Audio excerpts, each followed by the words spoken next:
अहमद बिन humble रहमतुल्लाह अलैह बहुत बड़े मुहद्दिस थे। तो मुझे पता है अगर आप मुझसे पूछेंगे ना इस दौर में फ़िक़्ह सबसे बेहतरीन किसको आती है तो मैं आपको बता सकता हूँ, क्योंकि मेरा शोबा है ना।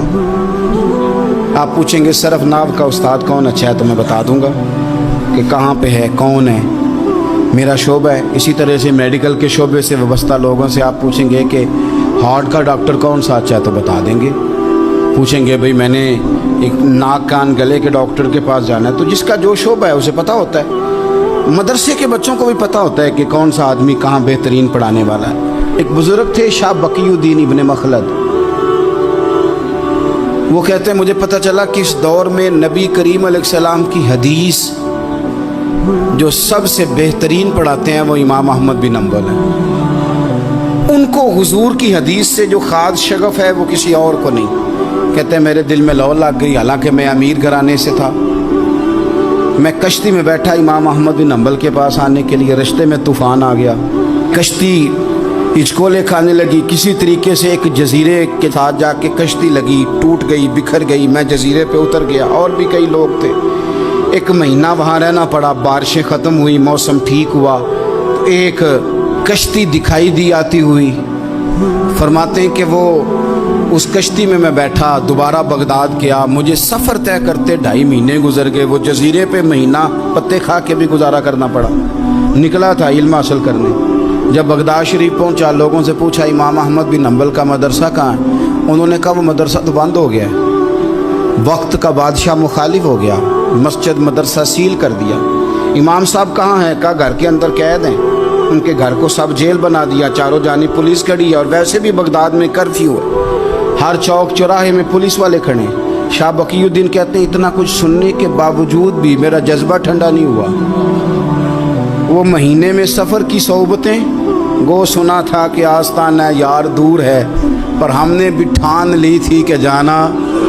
वो सुना था कि आस्ताना यार दूर है, पर हमने ये ठान ली थी कि जाना ज़रूर है। कहते पहुँच गए। अब पता चला कि कर्फ्यू है, सड़कों पे पुलिस खड़ी है, गलियों में चौकों चौराहों में पैरे हैं। इमाम साहब तक तो जा कोई नहीं सकता। कहते मैंने एक शख्स की मिन्नत की, मैंने कहा किसी तरीके गाड़ी बता। कहने लगा मैं इशारा भी नहीं कर सकता, सख्त हालात है। वो कोई तरीका। मैंने जब ज़्यादा तड़प के कहा तो वो शख्स कहने लगा मैं उनके घर के करीब तुझे ले जाऊंगा और गुजरते वक्त सिर्फ आंख का इशारा करूंगा। कहते मैंने कहा ये भी ठीक है। उनके घर के तेरी तलाश में फिरे ना हम जंगल पहाड़ और दश्त में। उनके दरवाजे के करीब उसने इशारा किया। शाह बकीउद्दीन कहते हैं कि मैं घर दे के आ गया वापस। अब मैं सोचने लगा कि कैसे इमाम साहब तक पहुंचना है। बड़ी तजवीज़ें सोची, बड़ी तजवीज़ें, काम वाला बन जाऊं, फेरी लगाने लग जाऊं। फिर सोचा कि अगर मैं कुछ बेचूंगा रेडी पे रख के तो कोई ख़रीदने निकलेगा, कोई नहीं निकलेगा, किस तरह करूं, क्या करूं। बड़ी सोचें, बिल आखिर मैंने तय किया, अल्लाह अकबर। मैंने ना कपड़े फाड़ लिए, इमामा उतार दिया। फरमाते हैं कि एक प्याला मिट्टी का ख़रीद के गले में रस्सी से बांध लिया, और इमाम अहमद बिन हम्बल की 3 गलियों पीछे मैंने दरवाज़ा दरवाज़ा सदा लगानी शुरू की, फ़कीर हूँ, अल्लाह के नाम पे लेने आया हूँ। कहते हैं एक एक दिनार मांगते मांगते मांगते मांगते आज़म यार मनौन दिखाता रसा की पेश बटाए। कहते हैं मांगते मांगते ना मैं इमाम अहमद बिन हम्बल के दरवाजे तक आया। अमीर घर का बच्चा था, बड़े पैसे जेब में होते थे। इमाम के दरवाजे पे सदा लगाई, कोई है अल्लाह के नाम पे देने वाला? कहते वो नूर भरा दरवाजा खुला। एक गोरे मुखड़े वाला, सफेद दाढ़ी वाला, सोने इमामे वाला, चमकदार आंखें, नूरानी शबाहत। कहते इमाम अहमद बिन हम्बल बाहर आए और जैसे एक दिनार मेरे प्याले में डालने लगे तो मैंने हाथ चूम के कहा सोनिया तेरे कुर्बान जाऊं, मैं दिनार लेने नहीं आया, मोहम्मद अरबी की हदीसें सुनने आया हूँ। कहते इमाम की भी आंखें खुल गई। कहने लगे इस हाल में आज़म यार मनौन दिखातर साकी की पेश बटाए। का हुजूर क्या करता, यही एक तरीका रह गया था, मैं तो कहाँ से चला हूँ, कहाँ पहुँचा हूँ, क्या करूँ। इमाम साहब फरमाने लगे फिर मैं भी बड़े दिनों से परेशान था, कोई सीखने वाला नहीं मिल रहा था। तू मिल गया। कहने लगा हुजूर मैं रोज आ जाऊं फकीर बन के, आप जितना चाहें 2, 4, 5 मिनट में मुझे हदीसें सुना दें, मैं अगले दिन याद कर आया करूँ। कहते 2 साल लग गए। शागिर्द कहाँ मिलेंगे ऐसे, कहाँ मुरीद मिलेंगे, गुजर गया दौर। कहते हैं कि मैं ना हर रोज फकीर बन के जाता, 3 गलियां पीछे मांगना शुरू करता, कुछ हक ना करे। 2 साल दरवाजे पे जाता, आगे प्याला करता, इमाम एक दिनार डालते और मुस्तफ़ा की हदीसें सुनाते। कहते हैं हालात बदल गए।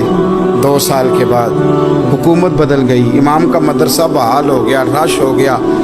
बादशाह बड़ा अकीदतमंद था जो नया आया, उसने बड़ा करके इदारा बना के दिया। जिस दिन मैं गया तो रश लगा हुआ था। कहते हैं हालात बदले तो हमने भी कपड़े बदले, हमने भी कपड़े बदले, हमने भी दोबारा से दस्तार बांधी। और कहते हैं बड़े लोग बैठे हुए थे, मैं जब दाखिल हुआ ना तो इमाम उठ के खड़े हुए। आप फरमाने लगे पुत्र इधर आ, तू आगे आके बैठ। लोग दीन सीखने आते हैं, तू तो फकीर बन के मांगने आया था। और मैं भी बाकियों को पढ़ाया करता था, तुझे मैं दिया करता था। और अब बाकी पढ़ा करेंगे, तुझे दिया जाएगा। और आज तुझे सीने से निकाल के दिया करूँगा। ज़माने बदल गए, हालात बदल गए, वो शख्स चला गया, कौन हुक्मरान था कौन नहीं था, लेकिन उस्ताद शागिर्द के अदब की दास्तान क़यामत तक बाकी रहेगी। ये क़यामत, जब तबीयतों में एहतराम होता है, जब अदब होता है। आपको पता है नबी पाक सल्लल्लाहु अलैहि वसल्लम को यह अदब कितना प्यारा है। नबी पाक अलैहिस्सलाम इस एहतराम के जज्बे को कितना पसंद करते हैं। अल्लाह के प्यारे रसूल सल्लल्लाहु ताला अलैहि वसल्लम इस जज्बा एहतराम से कितने राजी होते हैं। हुजूर किस कदर ज़्यादा चाहते हैं कि मेरी उम्मत अदब वाली बने।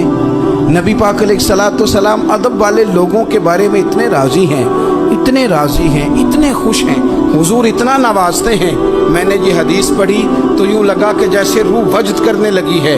बहकी में इमाम बहकी ने लिखी है, अल्लाह के प्यारे रसूल अलैहिस्सलाम फरमाते हैं जो छोटे पर शफकत करे और बड़े का एहतराम करे, अल्लाह उसे जन्नत में मेरी संगत अता फरमाएगा। ये मेरे कुर्ब का जरिया है, ये चीज़ मेरा कुर्ब मिलेगा। शर्त ये है कि अदब वाले बन के आओ, एहतराम वाले बन के आओ। कभी भी सूए अदब ना करें, कभी किसी मकाम पर भी बेअदबी ना करें। आप अपना जायका कभी तब्दील ना करें। इमाम अहमद बिन हंबल की जगह वुजू कर रहे थे, एक शख्स कहता है मैंने सारी ज़िंदगी गुनाहों में गुजार दी थी।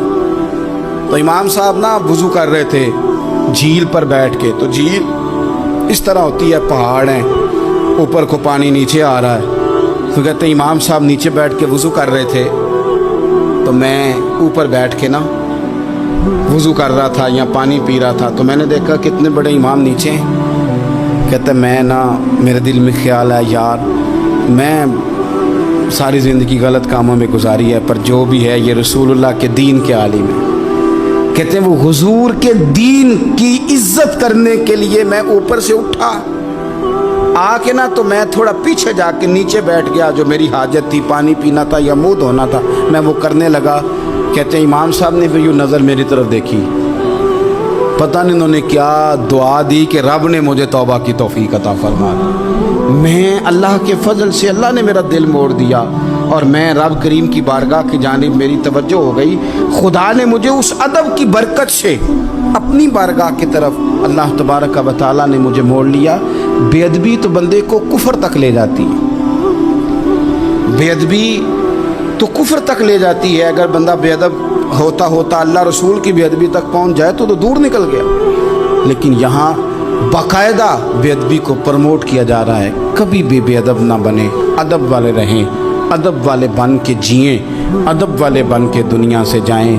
वो दरवेश ने कहा था कि बेअदबा मकसूद ना हासिल, ना दरगाए टोई, बाज अदब दे मुहम्मद बख्शा, तोड़ नहीं चढ़िया कोई।